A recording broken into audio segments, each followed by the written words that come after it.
Hello, good afternoon, good morning, depends where you are. It's Ukrainian talk show on Pod TV. My name is Sasha Star, and today my guest is Dr. Jonathan Lockwood. Welcome to the show, Jonathan. Well, thank you, Sasha. Glad to be here as always. Yeah, Jonathan, I would like to start this program with unusual question to you. Just a few minutes ago, we ended the show where there was a guest with name Miss Gabriel, and she is the head of one of many peace organizations in the United States. Okay. Although they have 50 volunteers, budget of $250,000 a year, and they're fighting for peace. And I ask her a very simple question about the war between Russia and Ukraine. What is her position on that war, and how she is fighting for a peace there, and what exactly necessary steps she's taking? And same war between Israel and Iran and all its proxies, wherever they are. Right. You know what she said? What? That she doesn't know much about these wars, and therefore she has no position on this wars. A peace organization which has no position on the wars. That is astonishing beyond belief, practically. To say It's that impossible. you're for peace, but you have no idea what the disputes are. You have no idea what the positions of the disputing parties are. So you have no business trying to dictate to them to have peace. You can't simply say stop the fighting because you have no idea what their conditions are for peace. No, I find that absolutely astonishing, and I would be inclined to just totally disregard her input or any opinion that she has on the subject. But Jonathan, I'm wondering if their budget would quadruple to $1 million a year, would she learn something about the conflicts in Europe, the biggest conflicts in the Second World War? Oh my God. Sasha, this is a case of simple multiplication. In her case, if you quadrupled her budget, 4 times 0 is still 0 in terms of knowledge. She would not quadruple her knowledge. You could quadruple her budget, but if you don't quadruple her knowledge, if you do not increase or give her some knowledge of the situation, you might as well multiply that budget by 0 in terms of effectiveness. Exactly. That's what I thought. Oh, we have now Ivan Kucherenko from Kiev. Oh, yeah. Now we can really get this party started. I'm wondering if there are in Ukraine some peace organizations and what they are doing. I mean, you lost some weight, did you? Yeah. Actually, I'm on a diet currently, so yeah, lost a little bit on my weight. And tell me, do you have a video today for us? Yeah, sure. I have a really nice video. We can watch it. Yeah. Excellent. Yeah, very good. Thank you, Ivan. War II. Germany pinned its hopes on this Wunderwaffe, a so-called miracle weapon meant to turn the tide. As the world's first long-range guided missile, the V-2 rocket promised victory from the skies. But like most of these miracle weapons, it didn't quite live up to the hype. But could we finally be on the verge of witnessing a real Wunderwaffe, one that actually lives up to its legend? And if that's the case, could it emerge on the brutal front lines of the Russia-Ukraine war? Actually, the American M1 Abrams tanks were supposed to be such a miracle, but a line from a song in the famous detective novel perfectly explains why they are not. 9 little soldier boys sat up very late, 1 overslept himself, and then there were 8. Here's what we mean by that. While Washington was deciding on the transfer of tanks to Ukraine, the Russians simply mined more than 80,000 square miles and created several lines of defense with trenches and dugouts for hundreds of miles. Now, not even a skinny mouse can get through there. This is probably why the American M1 Abrams is not a Wunderwaffe, although it definitely strengthened the Ukrainian army. The German Leopard and British Challenger suffered the same fate. Okay, tanks may just be heavy chunks of metal, even though they did become a game changer in World War I. But the United States also provided Ukraine with some of the best artillery systems and the most accurate ammunition to fight Russia. And at first, it was a Wunderwaffe to die for. We're talking about the times when Ukraine received M982 Excalibur artillery shells, and instantly they became the favorite weapon of the soldiers. Thanks to GPS navigation, these $100,000 munitions had incredible accuracy and were even used in urban battles. To do so, it uses steerable stabilizers that open immediately after launching from the M777 howitzer. Unlike tanks, the Excalibur ended up in Ukrainian hands in a very timely manner. The same thing happened with the American HIMARS multiple launch rocket systems, which were used by the Ukrainian military just 4 months after the start of the war. Dozens of Russian ammunition depots were blown up, hundreds of pieces of equipment burned down or turned into a colander. It seemed that here it was, the Wunderwaffe. After all, a single strike of high accuracy from an American precision weapon could replace a volley of 50 conventional artillery rounds. But a year passed, and in March 2023, Excalibur suddenly began to miss targets. The percentage of successful hits dropped to less than 10%. Almost the same thing happened with the GPS-guided GMLRS missiles, capable of hitting targets at 50 to 80 miles. By the way, the career of the American high-precision smart bombs JDAM and JDAM-ER lasted even less time, and then there were none? The American superweapon is no longer the Wunderwaffe. In the Pentagon, of course, everyone was shocked. In the Senate, too. The reason behind it? The Russian electronic warfare. David T. Pine Esquire, a former U.S. Army Combat Arms and HQ staff officer with an MA in National Security Studies from Georgetown University, claims that Russia has the most effective electronic warfare systems in the world, with the most extended range and most powerful GPS and radio frequency jammers of any country. Russian success has been so profound that General Charles Q. Brown Jr. is convinced the United States needs to change its approach to electronic warfare and strengthen the relevant systems. Why is it so? To put it simply, precision munitions like Excalibur, JDAM, and HIMARS rely on GPS, but when it's jammed, they lose accuracy. Smart munitions use backup inertial systems, but these have a 5% error that grows with distance. For Excalibur, this small deviation is critical, which is why the US no longer supplies them to Ukraine. JDAMs are less affected, but Ukraine will need way more fighter jets to get close to Russian defenses. HIMARS with cluster munitions can still hit targets, but now require complex operations, including taking out Russian electronic warfare first. Well, perhaps then we can call Russian electronic warfare the Wunderwaffe of this war, right? No, not at all. First, electronic warfare is tedious. Secondly, according to the independent Oryx project, since the beginning of the war, Ukrainians have destroyed or damaged at least 84 units of the jammers and deception system. This means that this phenomenon can be dealt with very effectively. Thirdly, Ukrainian electronic warfare also interferes with Russians.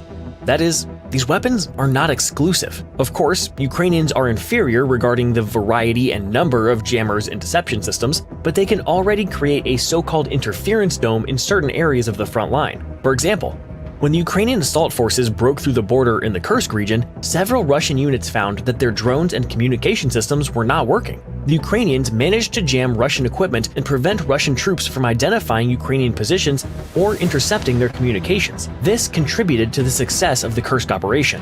Hopefully, you've already seen our video about the first hours and days of this crazy military adventure, which will be included in the textbooks of military schools anyway. As for electronic warfare, we are likely to see parity in jammers and deception systems between Russia and Ukraine soon, and electronic warfare equipment will be available to every soldier, if not every unit, on both sides. This contradicts the very idea of Wunderwaffe. The miracle weapon must appear at the right moment and unexpectedly. It has to be exclusive and have a decisive impact on the war's outcome, just like Ukrainian sea drones did. Packed with electronics and explosives, Ukrainian USVs rushed to meet Russian ships. As a result, we have the first instance in the history of warfare where a country without its own fleet wins a naval battle. 25% of the Russian Black Sea Fleet has been destroyed, and the remaining warships that survived are hiding in the bays hundreds of miles away from their home base. And these surviving ships must constantly maneuver, because a flock of small, cheap sea predators can damage and even sink the most modern ship, which costs hundreds of millions of dollars, in a few minutes. In this naval battle, even the flagship of the Black Sea Fleet, the cruiser Moskva, was sunk, and the formidable Admiral Makarov was damaged. To discover how Ukrainian drones took down 22 Russian ships, check out the video in the info card. But as impressive as these naval victories are, they're not enough to secure a win on land, which is why sea drones can't be called a true Wunderwaffe. What can be then? We can get the hint from legendary Ukrainian General Zaluzhny. In an interview with The Economist, he compared the battlefield to the First World War, implying that breaking the deadlock in the Russia-Ukraine war will require a technological leap as revolutionary as the Chinese invention of gunpowder. Zaluzny was likely hinting at cutting-edge innovations in drones, robotics, electronic warfare, and anti-artillery systems, along with advanced demining equipment. That's why Ukrainian soldiers are constantly experimenting with various technologies. These are not scenes from Game of Thrones, but a real attack on Russian infantry positions. Ukrainians call this weapon the Wings of Vengeance. The global press refers to it as the Dragon Drone. The key component of the Dragon Drone, which has caused a stir on the battlefield, is a thermite mixture made of aluminum powder and iron oxide. Its primary advantage is accuracy. The mixture is likely ignited by an electric detonator. A fiery rain reaching temperatures of 4,000 degrees Fahrenheit can burn through any material, even steel. By dousing enemy positions with fire, Ukrainians render them unusable, forcing Russian troops to retreat. According to international law, thermite and its mixtures are not banned in warfare, but their use against civilian targets is prohibited. That's why Ukrainian operators use Dragon drones with precision far from populated areas. Russian forces, using their TOS systems, are less selective and accurate. When fire rains down from the sky, like from a dragon's mouth, it has a powerful psychological effect. However, experts are cautious about declaring Dragon drones a decisive advantage. They're unlikely to replace mass FPV drones or aircraft for strikes against infantry and equipment. Moreover, the aluminum powder and iron oxide mixture has been used since the Great War and later in World War II. This technology isn't new, making it easy to replicate. Due to the availability of basic technologies, it's expected that Dragon drones will also appear in the Russian army. Therefore, they cannot be considered a Wunderwaffe, which is characterized by breakthrough technology. An example of such a breakthrough could be the new Ukrainian weapon called Palyanytsia, which is already proving to be highly effective on the battlefield. Recently, Putin has been stunned by a new series of explosions. The largest ammunition depots in Russia were blown up. Tens of thousands of tons of shells and missiles continue to detonate even a day after the attack. According to some reports, this was the debut of Palyanytsia. Eyewitnesses say they heard the sound of a jet engine before the explosion, like a rocket. However, Kyiv officials claim that Palyanytsia is kind of a botch, a missile and drone hybrid. It has a range of up to 435 miles. In addition to arsenals, about 20 Russian airfields are within the Palyanytsia's range. This is probably a maneuverable drone with a jet engine. Such a scheme makes Palyanytsia inexpensive, stealthy, accurate, and powerful enough to carry a heavy warhead. Well, the example of the Ukrainian maritime USVs shows that Ukrainians are outstanding at drones. Will Palyanytsia become the same Wunderwaffe, only on land? We believe this beast could be a real game changer, but we're eager to hear your thoughts in the comments.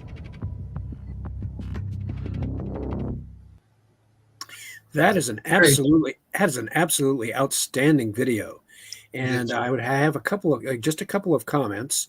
Number one, about the search for a Wunderwaffe, a wonder weapon, is somewhat of a mistake, because as I've discussed in an earlier program, during the First World War, there were several potential wonder weapons that were intended to break the stalemate on the Western Front.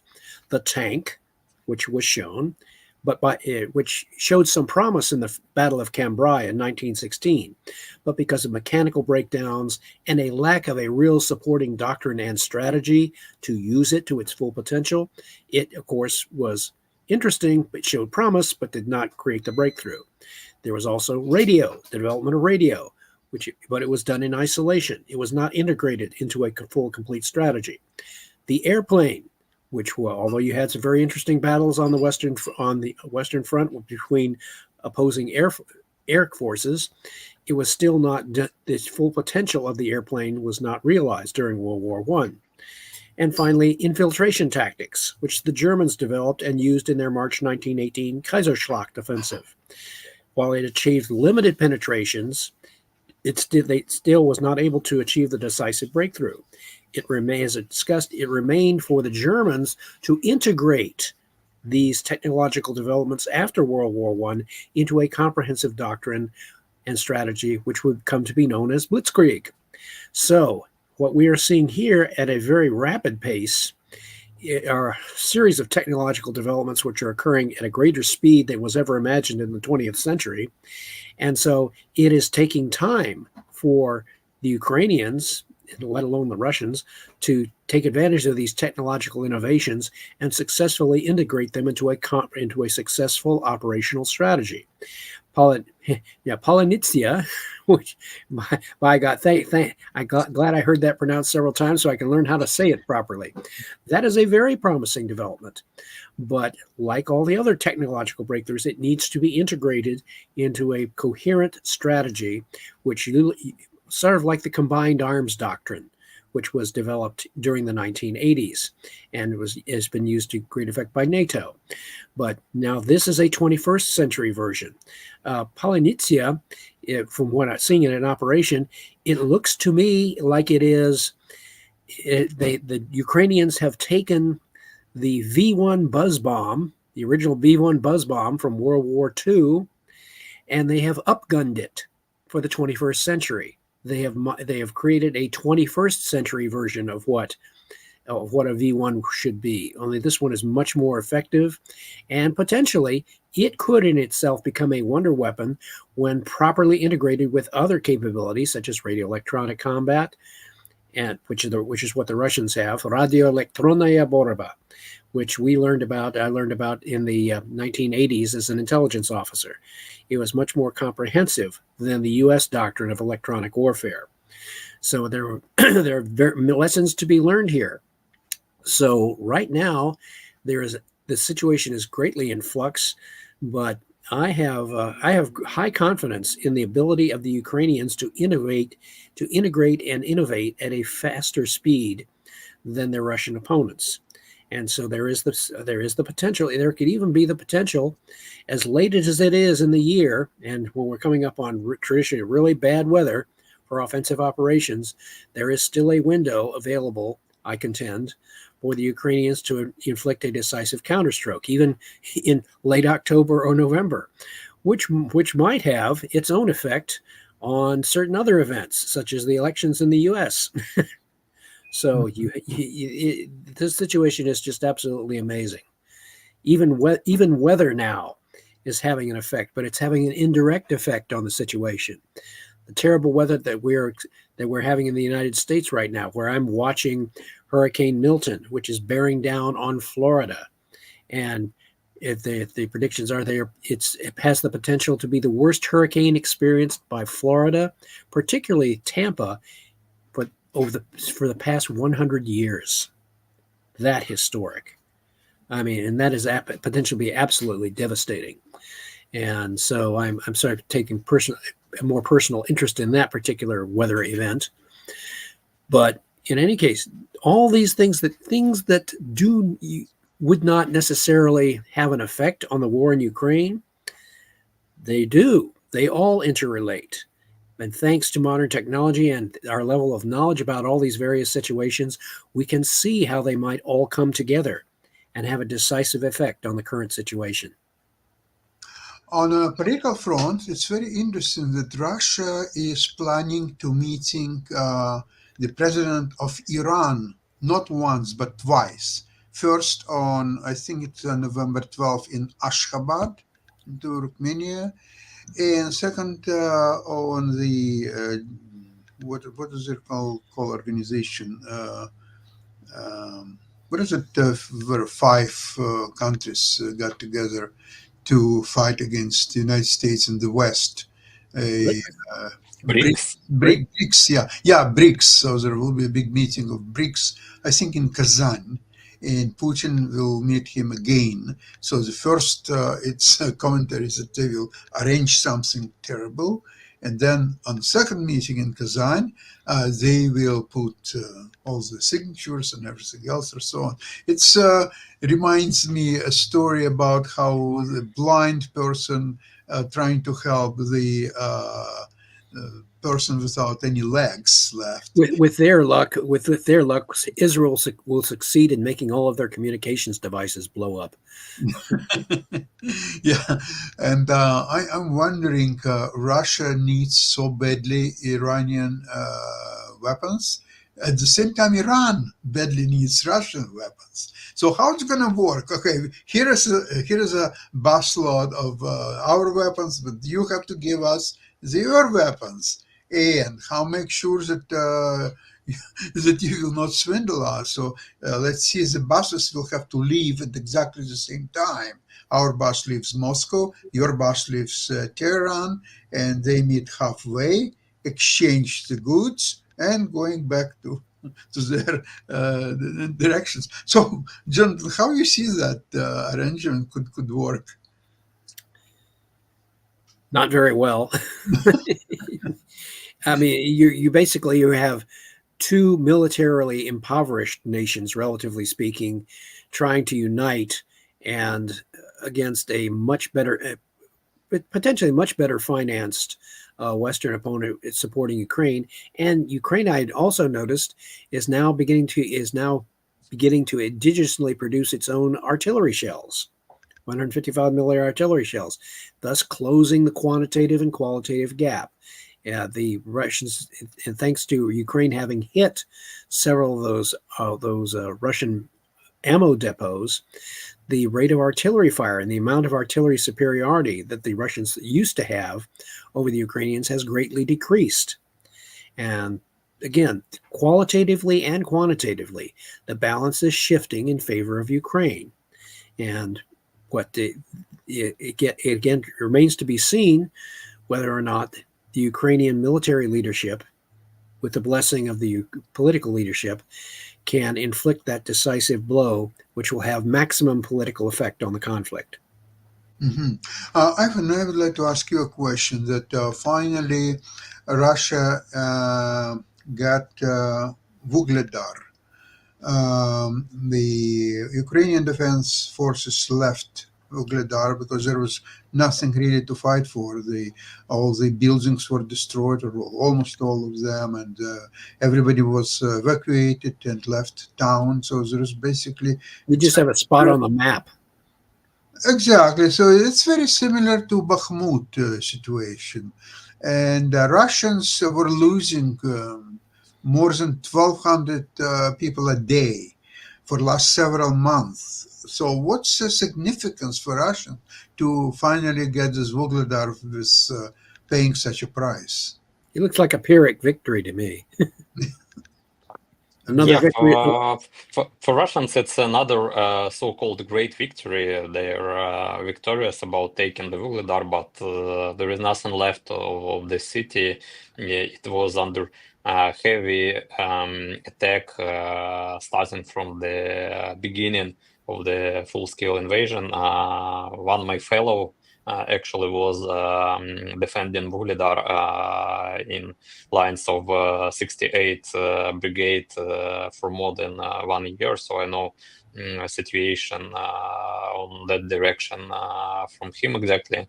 And of course, it's a great loss for Ukraine, because every piece of our land is a great loss for us, but the lives of soldiers for defending this land matters more for Ukrainians than those territories. And when we had no more possibilities to defend Vuhledar, unfortunately, we had to leave that city. But it's not the last city of the Donetsk region, and actually Putin gave orders several times to capture the whole Donetsk region in 2022, then in 2023. Now it's 2024, and they still were not able to capture the whole Donetsk region and whole Lugansk region, and hopefully they will not be able to capture them at all. But if everything will go as it goes, probably it's just a matter of time if Russia will have enough resources to advance, because they're losing a lot of soldiers. They're losing a lot of weapons, a lot of armored vehicles. But anyway, they're advancing step by step, kilometer by kilometer, because they just have more resources than Ukraine, even with the help of Western countries, even with help of United States. Just defending our territories is not enough.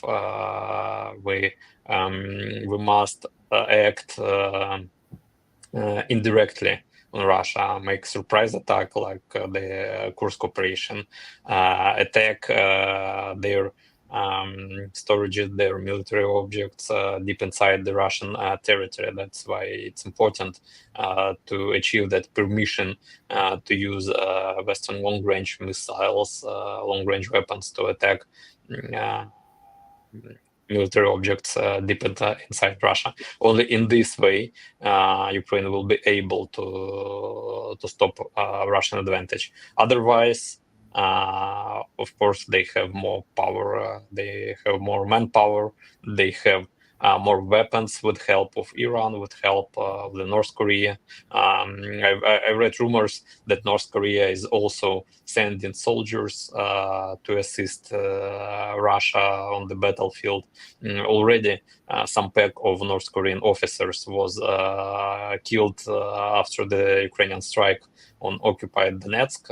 So it's just a matter of time when North Korean soldiers will appear on the battlefield on Ukraine. And unfortunately, no NATO soldiers are assisting Ukraine to fight against Russia. Mm-hmm. Well, it's very interesting that Russians have great losses from the Ukrainian drones, such as in Feodosia in Crimea. They had enormous two the oil refineries that were hit by the drones, and the fire was getting there for, I think, 2 days, and they couldn't. It's still burning, It's actually. still burning, yeah? That's incredible. How come that Russia cannot defend their oil refineries from Ukrainian drones?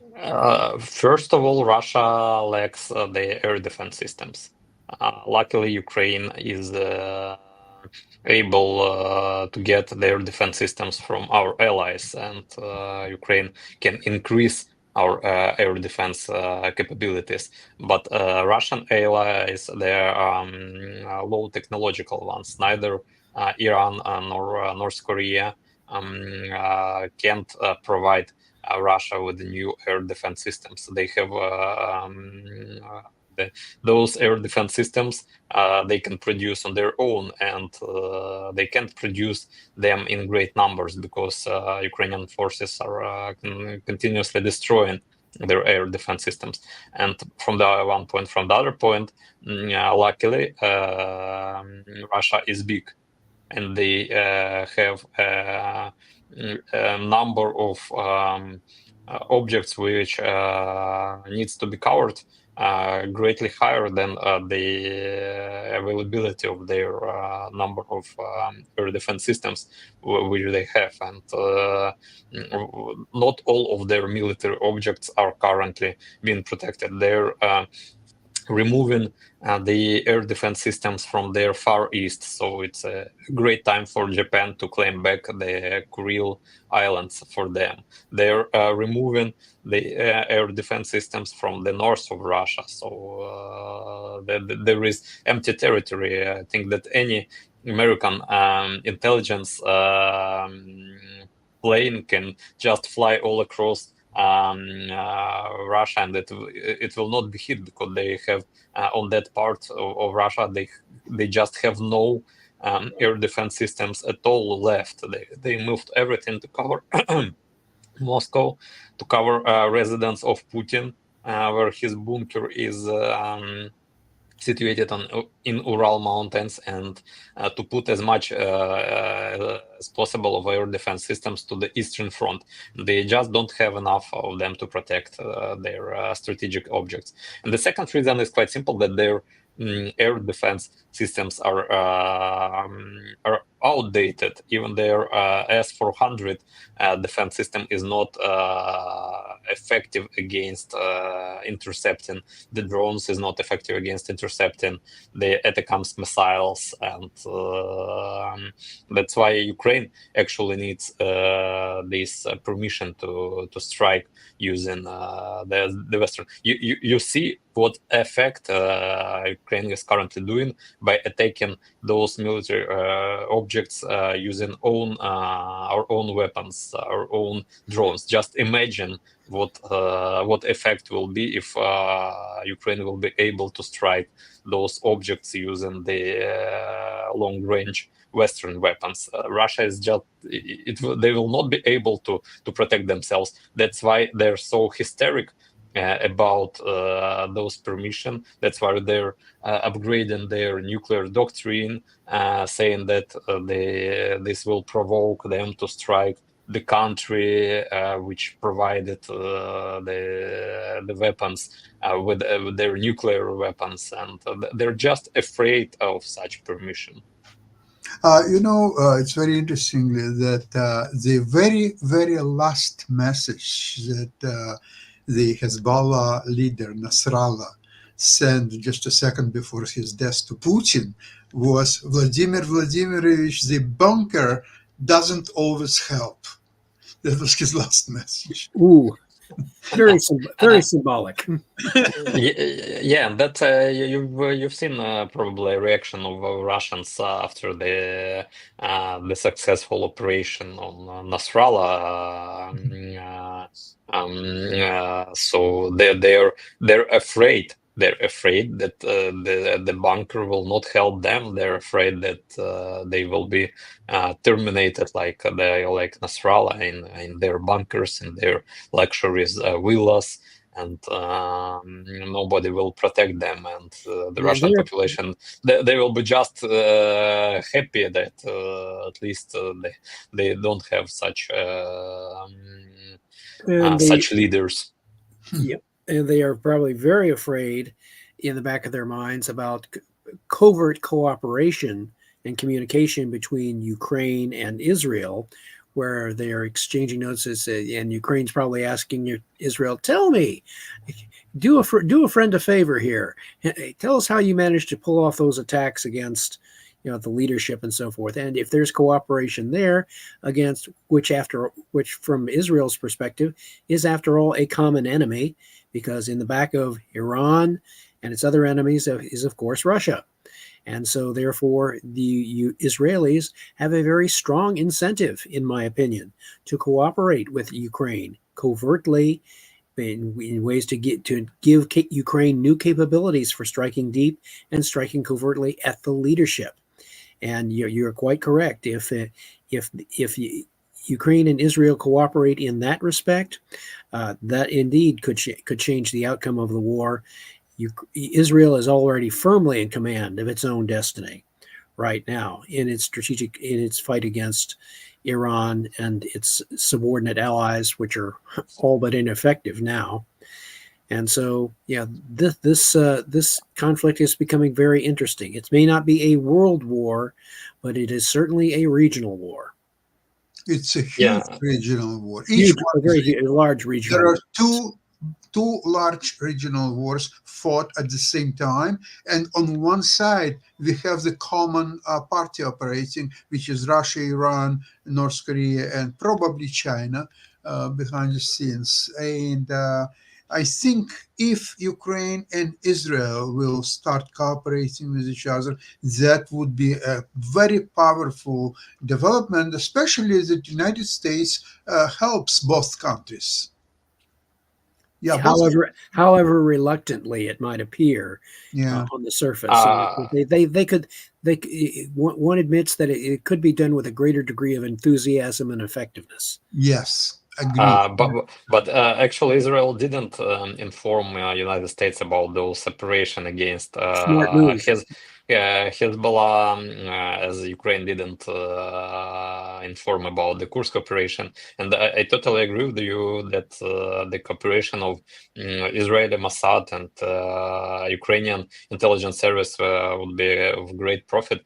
I just want to remind you that today is the second anniversary when Crimean Bridge was successfully struck using those truck packed with explosives. It was on the same day, October Yeah. 8th, 2 years ago, and Ukrainian Secret Service, they managed to hire a truck in Russia to the driver, he and the owner of the truck, they knew nothing about the operation. They've put this enormous quantity of explosives in the truck, packed into the plastic packages. Yeah, so it was just rolls of some plastic packaging, and those explosives were not able to detect using the detectors and using the service dogs. So the truck was successfully drove to the Crimean Bridge, and it was exploded just the same time when with the train carrying the oil, the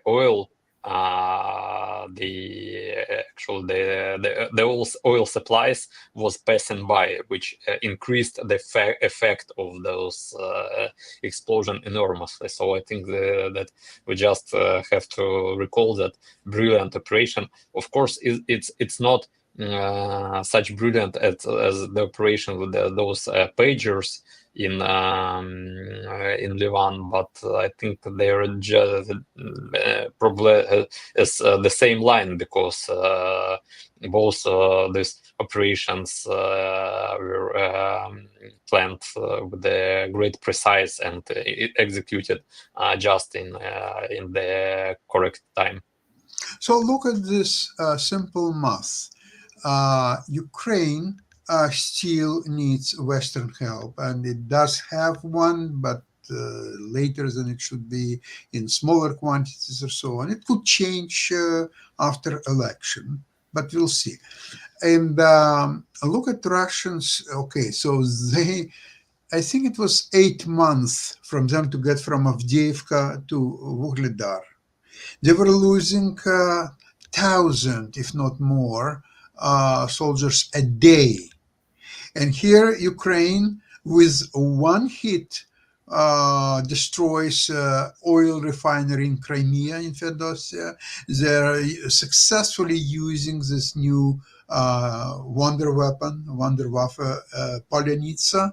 And so it seems to me that technologically and tactically, Ukrainians are so much superior to Russians. And what I would like to mention, one thing before we all end up the program, is, Jonathan, please help me out. Do you think that weakness of Russian air defenses, is it coming from the old Soviet doctrine to amass 10,000 tanks and 20,000 warplanes and go all the way to La Manche? And if that's the case, why do we need the air defenses? Well, they need the air defenses in order to be able to prevent their opponent from being able to strike deep and destroy their very means of supporting it. Because keep in mind that something that has always been a chronic weakness of Russian military power is their logistical system, their ability to sustain an offensive once it is underway. And that was the case in World War II, and it apparently has shown to be a chronic weakness in the Russian military system even today. And part of that is there's a certain degree of corruption in Russian logistical operations, which tends to undermine its effectiveness. But the fact that they don't have a sophisticated air defense to shield their own rear areas is a crippling weakness, which becomes more apparent the longer the conflict continues. And so they may be able to keep the conflict going, but the force of their offensive is going to become progressively weaker as time goes on. And so if Ukraine is able to get sufficient technological means and resources and be able to combine them in an effective way, there is going to be a tipping point here in the near future where the Ukrainians have amassed enough qualitative and quantitative military superiority at the right time to be able to inflict a decisive operational defeat on Russian forces. My money is still on them being able to cut off the Crimea from Russian reinforcement and resupply. Once that is done, then the Ukrainians can commit their strategic reserves, which Zelensky has alluded to, that he says he's creating and they have presumably have available. If they can commit those reserves at the right time, that we can have a very favorable situation for Ukraine to force the Russians into an armistice at the very least. And with any kind of decent good fortune, it could force a retreat from Ukrainian territory as well. Excellent. Jonathan, Ivan, thank you so much for today's program. And I hope we'll have great news coming shortly. I think Ramstein and Biden should visit that. And there will be decided a question, among others, the use of long-range missiles, US and European, on the Russian territory. And that could make very, very big consequences on the war. And in the meantime, thank you so much. We'll see you Friday, same place, same time. Thank you. Bye-bye, everybody. Slava Ukraini. Героям слава. Thank you. Bye. Thank you.